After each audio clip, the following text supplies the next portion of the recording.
Assalamualaikum warahmatullahi wabarakatuh. Nah, bertemu lagi kita pada pertemuan kali ini masih membahas tentang suhu dan kalor. Jangan lupa untuk berdoa dan mengisikan daftar hadir yang ada di Google Classroom ya.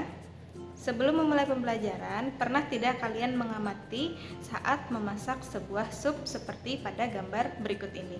Nah, kira-kira kenapa di saat air yang kita masak ataupun sup yang dimasak itu dengan api yang menyala terus-menerus, maka airnya akan lambat laun akan berkurang.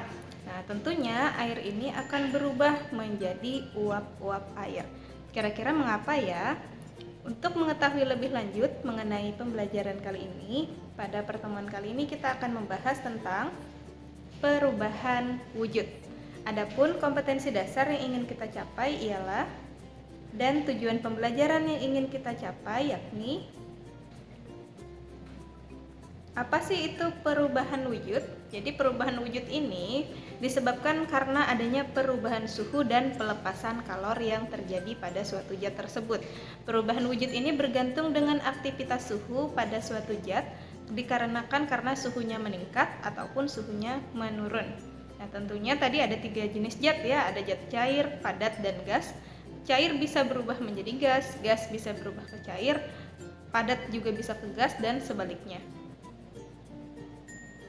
Nah, jika kita amati dalam grafik ini, di sini ada grafik dari bongkahan es atau sebuah es berubah menjadi uap atau gas. Nah, tentunya hal ini dapat terjadi apabila terjadi kenaikan suhu yang signifikan. Nah, contohnya pada Q1 di saat proses mencair dari minus 10 derajat ke 0 derajat itu dapat merubah wujud zat yang awalnya es yang padat menjadi cair, menjadi air ya. Nah, kemudian pada Q2 ini air tidak mengalami perubahan suhu, tetapi dia mengalami perubahan wujud yang awalnya tadi es bentukannya padatan, sekarang menjadi cairan. Nah, kemudian pada proses Q2 ke Q3 itu proses menuju menguap. Nah, tentunya air yang awalnya cair itu menjadi butiran-butiran uap ya, atau uap-uap air. Di saat mencapai 100 derajat Celcius, air akan mendidih. Tentunya karena air mendidih, dia berubah menjadi butiran-butiran uap dan menguap. Di saat Q4 dan suhunya naik terus, maka dia akan berubah menjadi gas. Nah, jika kita amati pada proses Q1 menuju Q2 itu adalah proses mencair sehingga dia memerlukan energi, di mana besarnya kalor atau energi yang diperlukan adalah Q sama dengan MS dikalikan CS dikalikan T2 dikurang T1. MS ini adalah massa es, C-nya adalah kalor jenis es dikalikan dengan T2 dikurang T1. T2-nya yang mana? T2-nya adalah 0 derajat, T1-nya yang minus 10 derajat Celcius. Nah, kemudian pada proses Q2 nih, di saat dia sudah mencair ya, yang es tadi mencair, nah itu tidak terjadi perubahan suhu, tetapi dia mengalami perubahan wujud zat, yaitu menjadi cair tadi. Nah, kalor yang diperlukan itu adalah Q sama dengan massa es dikalikan dengan kalor lebur es. Selanjutnya, pada proses Q2 menuju Q3 itu mengalami peningkatan suhu kembali.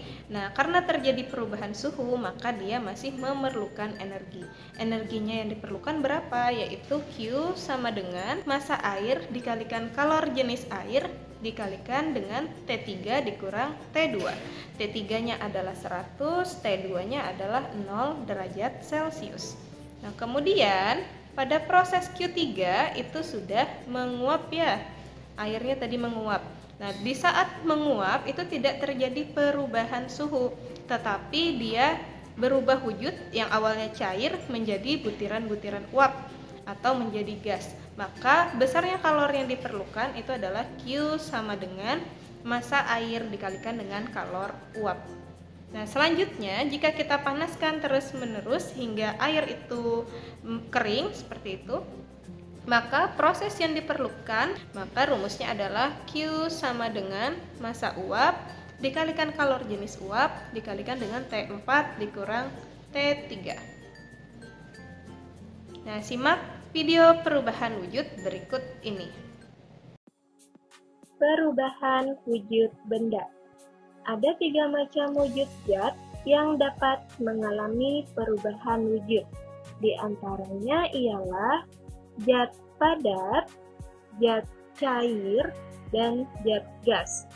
Hal ini tentunya dikarenakan oleh adanya aktivitas kalor, yakni penyerapan kalor dan pelepasan kalor. Peristiwa yang melalui penyerapan kalor diantaranya adalah mencair, menguap, dan menyublim.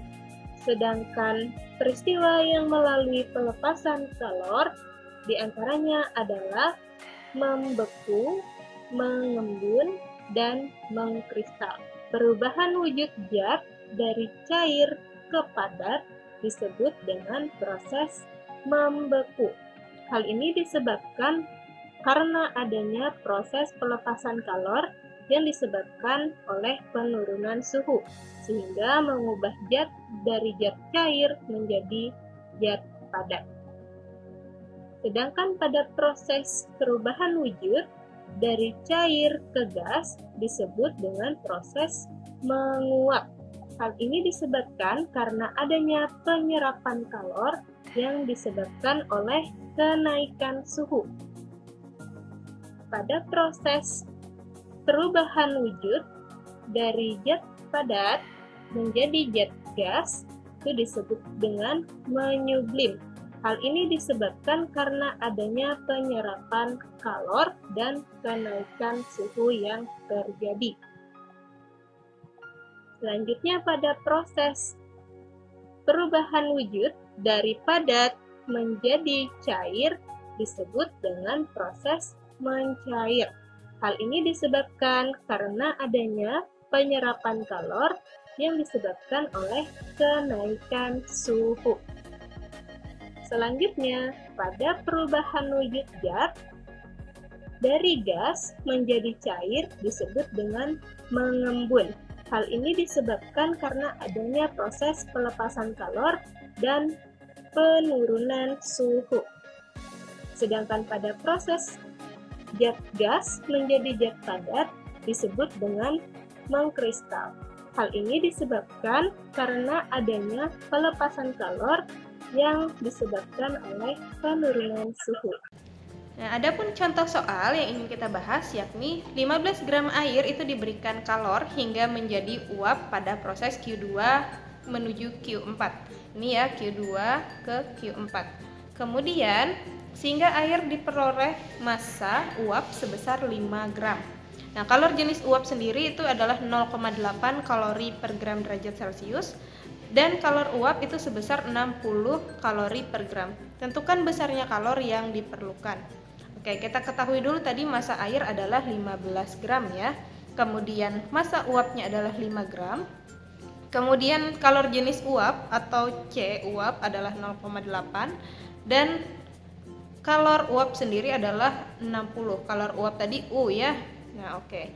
Selanjutnya, berapa perubahan suhu yang terjadi? Nah, perubahan suhu yang terjadi bisa kita amati pada grafik yang disediakan di sini. Q2 itu adalah 40 derajat Celcius dan Q4-nya adalah 80 derajat Celcius. Artinya perubahannya cuma dari 40 derajat ke 80 derajat. Berarti perubahannya adalah 40 derajat Celcius. Nah, jika kita amati pada grafik itu kan ada Q2 yang grafiknya mendatar dan Q3 menuju Q4 yang naik ya. Berarti ada 2 kali kalor yang diperlukan untuk merubah proses dari air menjadi uap air atau gas tadi. Nah, pada proses Q2 tentunya menggunakan rumus yang massa air dikalikan dengan kalor uap. Nah, sedangkan proses Q3 ke Q4 itu karena terjadi perubahan suhu, maka rumusnya yang tadi M dikalikan dengan C dikalikan dengan delta T. Nah, kita lihat penyelesaiannya berikut ini. Untuk Q2 tadi massa air dikalikan dengan U, maka 15 gram dikalikan dengan 60 adalah 90 kalori. Kemudian untuk Q4 Q2 menuju Q4 itu adalah massa uap dikalikan C uap dikalikan dengan T4 dikurang T2. Kita ketahui tadi T4 dikurang T2 itu adalah delta T, yang kita peroleh tadi adalah 40 derajat Celcius. Maka kita masukkan nilai-nilainya, diperoleh nilainya sebesar 160 kalori. Nah, Q totalnya atau kalor total yang kita perlukan untuk mengubah air menjadi uap tadi, maka kita tinggal jumlahkan Q2 ditambah dengan Q4, hasilnya adalah 90 ditambah dengan 60 kalori, hasilnya yaitu 250 kalori. Nah, selanjutnya adapun perubahan wujud dalam kehidupan sehari-hari. Tentunya perubahan wujud ini sering sekali terjadi ya, seperti tadi cair ke gas, gas ke padat, ataupun sebalik-sebaliknya. Nah, contohnya sendiri adalah saat kalian memasukkan air ke dalam freezer, maka dia akan berubah menjadi es. Ya, artinya dari yang awalnya tadi cair, kita masukkan ke es, maka dia akan berubah menjadi padatan. Sedangkan kalian keluarkan kembali esnya ke dalam ruangan biasa atau suhu ruangan, maka esnya tadi yang awalnya padatan itu berubah menjadi cairan kembali, maka itulah disebut dengan perubahan wujud. Nah, berarti sudah terjawab ya tadi kenapa air yang di dalam sup jika kita panaskan terus-menerus maka dia akan berkurang lambat launnya nih. Nah, berarti dia mengalami perubahan wujud. Hal ini dikarenakan karena adanya pelepasan kalor dan peningkatan suhu. Yang awalnya tadi cair, dia berubah menjadi gas seperti itu. Kesimpulan pada pembelajaran kali ini ialah berarti perubahan wujud itu dipengaruhi oleh adanya kegiatan pelepasan atau penyerapan kalor yang disebabkan oleh kenaikan atau penurunan dari suhu. Sekian penjelasan dari saya, salah hilapnya mohon maaf. Wassalamualaikum warahmatullahi wabarakatuh.